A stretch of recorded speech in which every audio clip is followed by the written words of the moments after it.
What's up, y'all? It's your boy AmasYAPS again, and from the last video where we talked about Diana and her placement on the Mount Rushmore of superheroes, this made me think about another topic that I hear people constantly talk about in the DC community, and that is, who is the fourth pillar of DC Comics? Like, we already know who the top three are. It's easily the Trinity. Superman, you know what I'm saying, first superhero, you know what I'm saying. He gave us the genre, you know what I'm saying, and there's Batman, the most popular superhero now. Then Diana, the first female superhero. So who is the fourth pillar of DC? And now the fourth pillar of DC is a topic that is like very controversial, you know what I'm saying? There's so many people that believe that this character is the fourth pillar, and we're gonna be talking about each one of them. We're gonna be talking about the Flash, Green Lantern, Harley Quinn. I can't believe Harley Quinn is in this, conversation, but you know what I'm saying? I can't deny her popularity, so she is in this. The Joker and Dick Grayson, or I should say Robin as a character. So let's first talk about the Flash. So the Flash, easily one of DC's most popular characters, not just DC's most popular characters, but like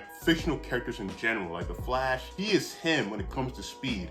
You know what I'm saying? There's nobody else that comes close to him in speed except for iShow Speed and Sonic the Hedgehog, you know what I'm saying? But the Flash, he is him, bro. He's been around since the 40s. We've had many Flashes over the years, but the ones that DC acknowledges as the Flash are Jay Garrick, Barry Allen, and Wally West. I feel so bad for Bart Allen, but Bart Allen, he's just not acknowledge you, bruh. Like, they consider you a fraud as the Flash, which is why they don't recognize your time period as the Flash at all, which is funny, which is messed up and funny, because I actually liked his brief run on the Flash. I feel like it could have been better if they gave Bart actual development to becoming the Flash, instead of just like aging him and then putting him into the mantle and changing his fucking personality. Like, that shit was so ass. But anyways, so the Flash, I feel like the Flash is definitely a contender for the fourth pillar because of the fact that he's done so much for DC and comics as a whole. The Flash, through Jay Garrick, was one of the first characters introduced, one of the first superheroes introduced. Jay Garrick was introduced during the World War II times, a time period known as the Golden Age, where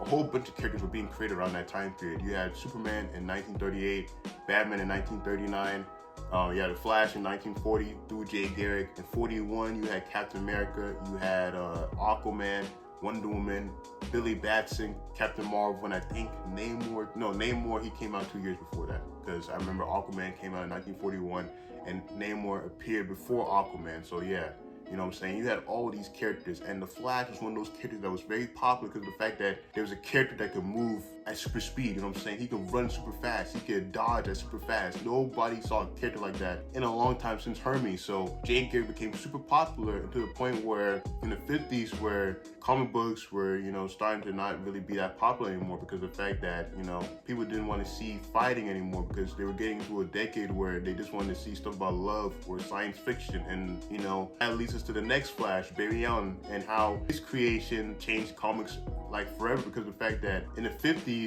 science fiction was one of the most popular genres of reading at that time period. And so the folks at DC back then were like, yo, what do we bring back one of our OG characters and change him up, possibly spice in some science fiction? And out came Barry Allen, and Barry Allen's creation was so successful that it gave us the Silver Age, which would lead to, other characters like Hal Jordan, you know what I'm saying, the Justice League, Kid Flash, Wally West, the Teen Titans, and then through Marvel, we got the Fantastic Four in 1961, Spider-Man in 1962, the Avengers and the X-Men in 1963, you know what I'm saying? Like, so much change through Barry Allen's Flash too. So I'm like, yeah, the Flash can definitely be talked about for the fourth pillar of DC. And then there's Wally West, one of the first sidekicks of comic books, you know what I'm saying? He was heavily influenced by the success of Robin in, I think it was 1940, Dick Grayson, right? Like, so Wally was very popular. He was very popular in the Flash comic book, so much so that he ended up becoming a founding member of the Teen Titans.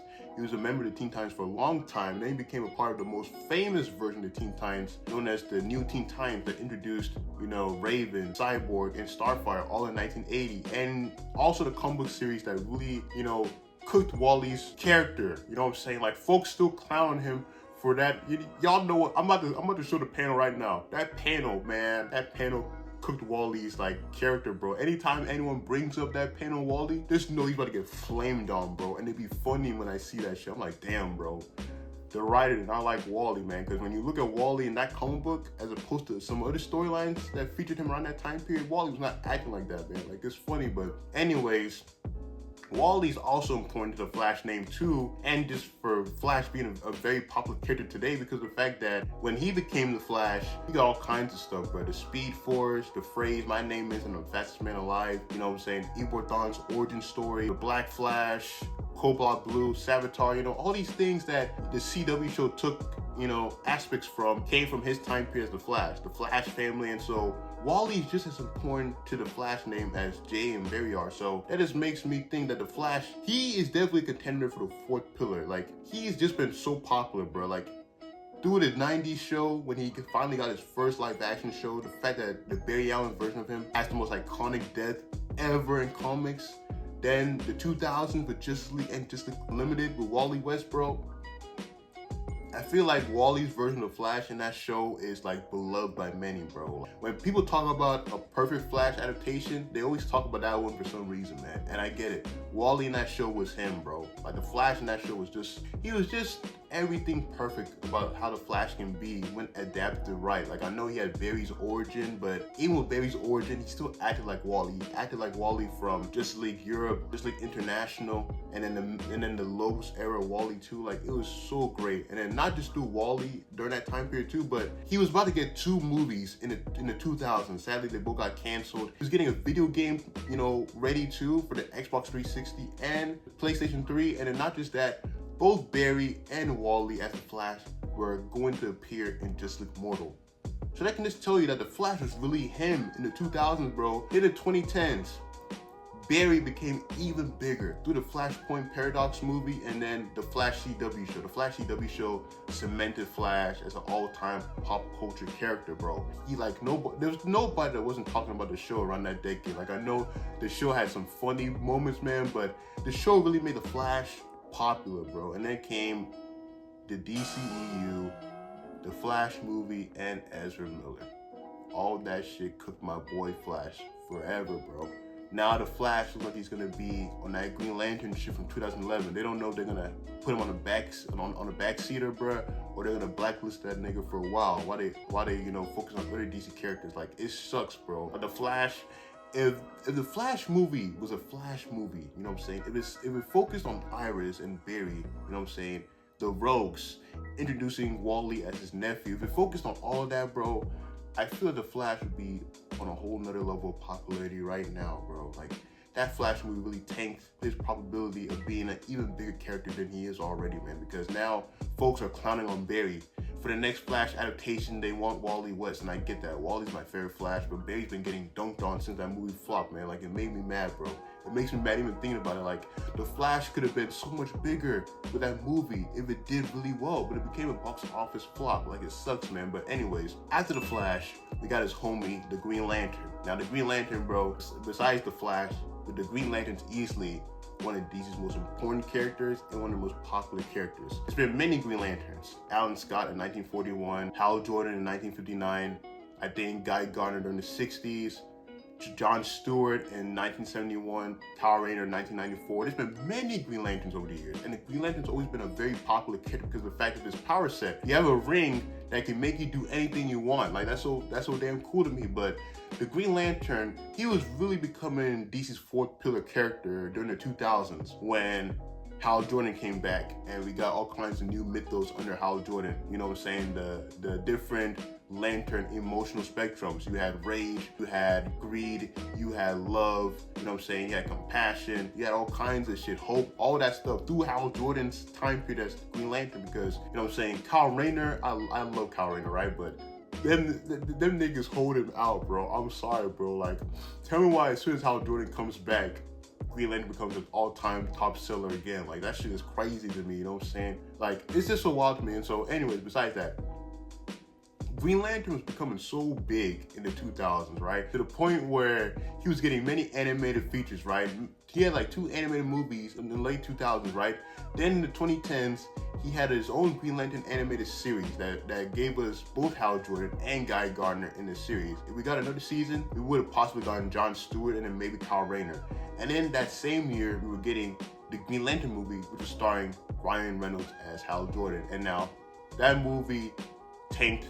That movie changed Green Lantern forever, bro. After that movie came out, my boy Green Lantern got blacklisted from ever having another live action adaptation for a decade, man. Like, folks were clowning that man. When that movie came out, they were wondering why is he not black because of Jon Stewart from Justice League and Justice Unlimited. Like, people were so familiar with Jon Stewart through that cartoon. Like, that just shows you how popular that show was back then. And even then, you know what I'm saying? I just find that weird, man, because like, if the movie was actually a good movie, man, I feel like that whole why is Green Lantern black thing would have not like been a thing, because Hal Jordan was Green Lantern before Jon Stewart, but the movie was just so awful that people were just using that as a scapegoat to trash on the movie. But anyways, man, because of that movie, we didn't have Green Lantern in live action until 2025 when we got Guy Gardner. Now, Guy Gardner, he was him in the movie, bro. Like, he was a perfect version of Guy Gardner from, you know what I'm saying, the Justice League International days, the Justice League Task Force days,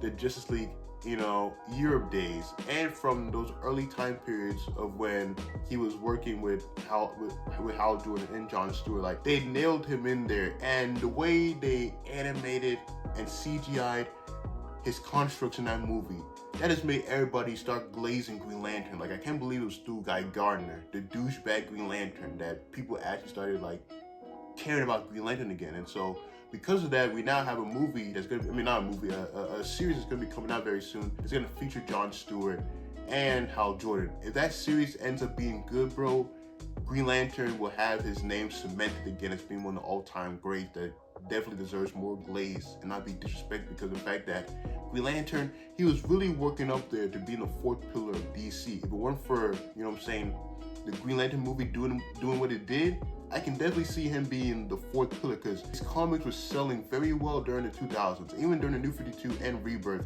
Green Lantern was selling very well. I don't know how he's selling now, because I don't really look at the comics like that anymore, but definitely during the 2000s and the New 52 and Rebirth, he was selling money for DC, you know what I'm saying? Like, he was giving DC hella money. But besides the Green Lantern, let's talk about Harley Quinn. Now, Harley Quinn, bro, Harley Quinn is a character that has niggas tweaking out all the time because of how popular she became, bro. Like, she's this character that was not even a comic book character, you know what I'm saying? She was created in 1992 for the Batman the Animated Series, but she became so popular in that show, these folks were like, nah, we gotta put her in the comics, and she became even more popular through that, bro. And ever since then, she's been in everything, the video games, the movies, like everything, bro. But the thing that really changed Harley forever was the New 52 and then the Suicide Squad 2016 movie. When that movie came out, despite it being hot trash, the fact that she was played by Margot Robbie, and y'all already know that outfit that she had in the movie, bruh, that movie, that outfit had niggas going, it had niggas slurping around, it had them slurping like crazy. Not even just niggas, bro, it had women going crazy too. Like, if y'all remember 2016, 2017, bro, that was the #1 Halloween outfit for women, bro. Like, Harley Quinn had a tremendous impact on pop culture around that time period. Like, she was insanely popular. Not even just that, bro. Gooners were going crazy with her outfit too. If y'all know what I'm talking about, bro. Like, she was wild how big she was getting around that time period. Then fast forward like 2-3 years, she has her own show, and that show is still going today, bro. Besides that, she's been in, you know, the sequels, the Suicide Squad. She's been in the animated shows, the animated movies. And so that just makes you think, is Harley the fourth pillar of DC? You know what I'm saying? As much as people would like to deny it, bro, I really think she might be, because of the fact that she became popular so fast, bro. She's had her own shows, you know what I'm saying? She's been a heavily, you know, major character in movies that have her. Margot Robbie plays her, and Margot Robbie is a beloved actress, you know what I'm saying? She's fine as hell, so yeah.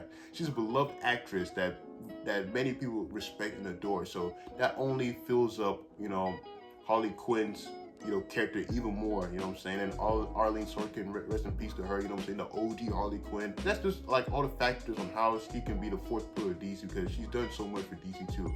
Immensely popular. I know her comics probably stink nowadays, but just her rep, you know what I'm saying? Just like her face is enough for the general audience to be like, yo, that's Harley Quinn. What is she up to? You know what I'm saying? Like, it's wild. But after her, we have Dick Grayson, or I should say the Robin character, because I would like to single out Dick Grayson, but I want to do it kind of like I did with the Flash. Robin can definitely be the fourth pillar, because Robin is Batman's sidekick. You know what I'm saying?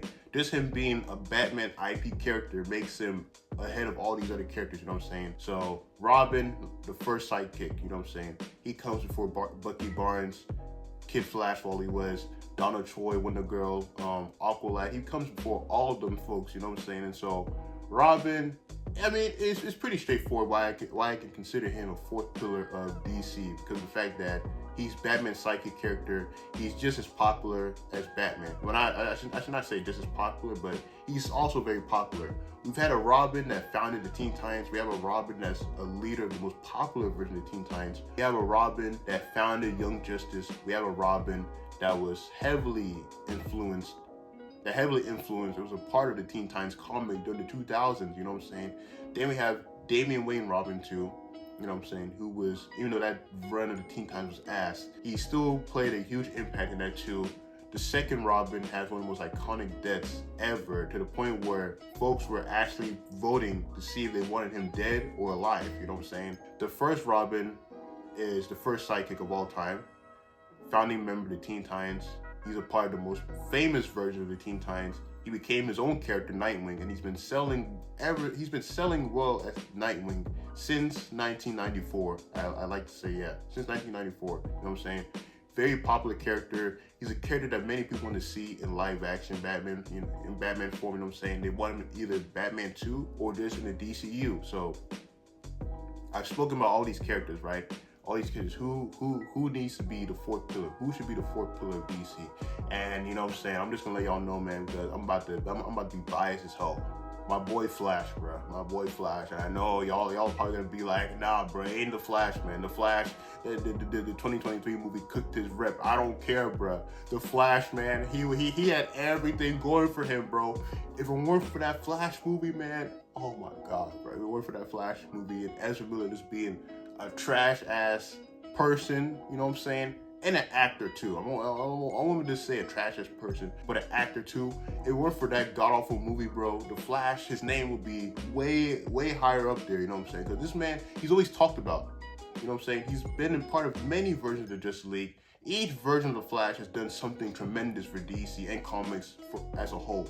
Flash, Jay Garrick, one of the first superheroes to kick off the golden age of comics. Barry Allen kicked off the Silver Age, and he has the most iconic death to this day.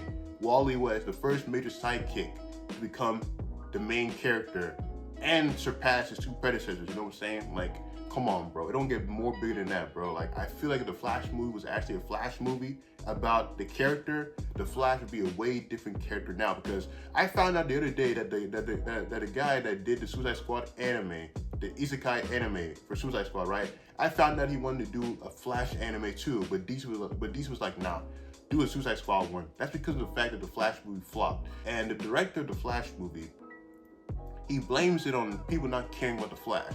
That is huge cap, bro. Like, people care about the Flash. If no one cares about the Flash, how come he had a show that ran for 7 seasons, was a part of the Justice League and Justice League Unlimited cartoon? That is still the most iconic version of the Flash in adaptation, by the way. Like, each Flash has been a part of a very popular series. Jay, you know what I'm saying? Wally, Barry, even Bart, bro. Like, I feel like the Flash is the fourth pillar of DC though. But you guys let me know your thoughts down in the comments below. Who do you think is the fourth pillar? Each one of these characters that I talked about in this, they all have a right to be in the fourth pillar of DC. Flash, Harley, Green Lantern, Nightwing, and I forgot somebody. Oh yeah, the Joker. I can't even say the Joker because he is the most iconic villain of all time. Batman's #1 villain right there. Like, his absolute version is gonna have niggas, you know, going crazy. Like, how are they gonna make this man fight Batman? Because he's literally the devil himself with how they designed him. That's gonna be fire. But yeah, you guys know your thoughts. Who do you think is the fourth pillar of DC? And if y'all enjoyed this, consider like and subscribe to the channel. And I'll catch y'all for the next video. AmasYAPS out.